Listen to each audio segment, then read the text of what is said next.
Hello and welcome to NCTV episode 108, which is all about horse riding injuries. First of all, what are the common injuries and why do they happen? Well, inevitably, with a one-ton animal underneath you, things can get interesting. Cutting to the chase though, if you pardon the pun, some of the most common injuries tend to be lower back pain, hip and pelvis issues, shoulder and neck tensions, and the results of a fall. Starting with lower back pain, the core strength needed to keep your posture whilst riding is significant. Without it, your lower back takes the strain and injuries can occur.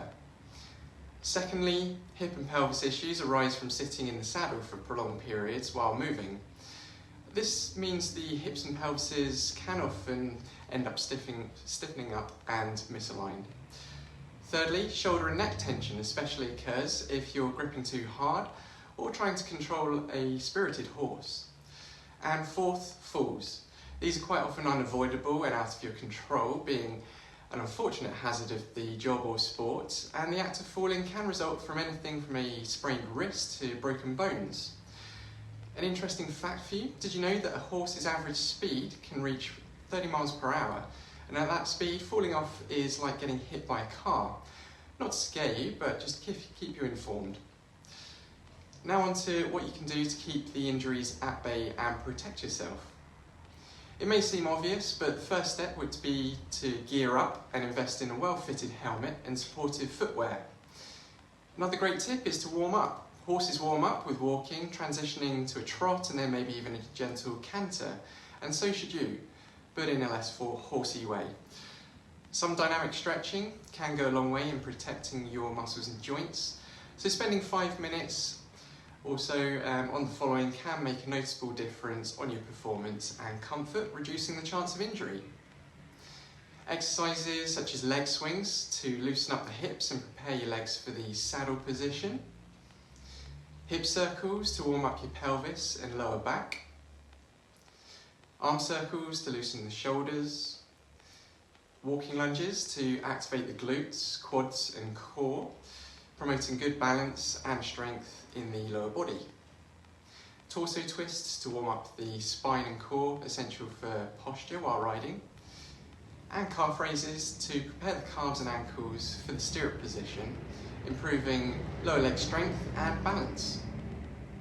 Also, it's a good idea to keep a constant check on your form. Working on core stability is essential, and one way you can do this is to imagine balancing a glass of water on your head while riding, and that's your ideal posture that you're aiming for. Next up, building strength off the horse is just as important as what you do on it, and here are a few exercises you can do in your own time, several times a week, that can work wonders. 1. Planks for core stability. Aim for around 30 seconds up to 60 seconds if you're feeling adventurous.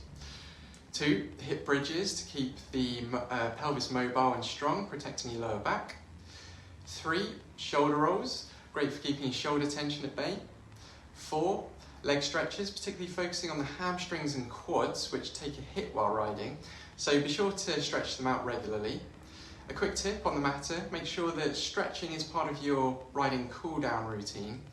Doing so for 5 minutes after a ride can help you stay injury-free. In terms of how to manage and treat injuries, if you do find yourself hobbling a bit post-ride, don't worry. Rest and recovery are key, and a hot bath can do wonders for your sore muscles. But if aches and pains persist, it may be time to seek help. So what type of help should you seek, I hear you ask? Well, osteopathy, of course, is one. Osteopaths work on balancing and aligning your body so that you're not just treating the pain, but preventing it from reoccurring. For riders, that means anything from reducing spinal restrictions to soft tissue massage work around the hips, shoulders and lower back. Plus, you can assess your posture and correct any misalignments that riding might have created. In other words, we make sure that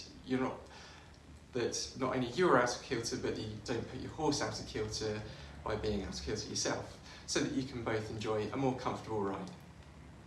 Aside from osteopathy, several other complementary treatments riders can find beneficial are physio, sports massage, Pilates, acupuncture, yoga, and even nutritional therapy to address different aspects of recovery mobility and strength for both good health and injury prevention. So there you have it for this week's bite-sized bit to help your health flourish. Stay strong, ride safe, and remember, little care now can save a lot of pain later. Happy riding, and I'll see you again next time. Bye for now.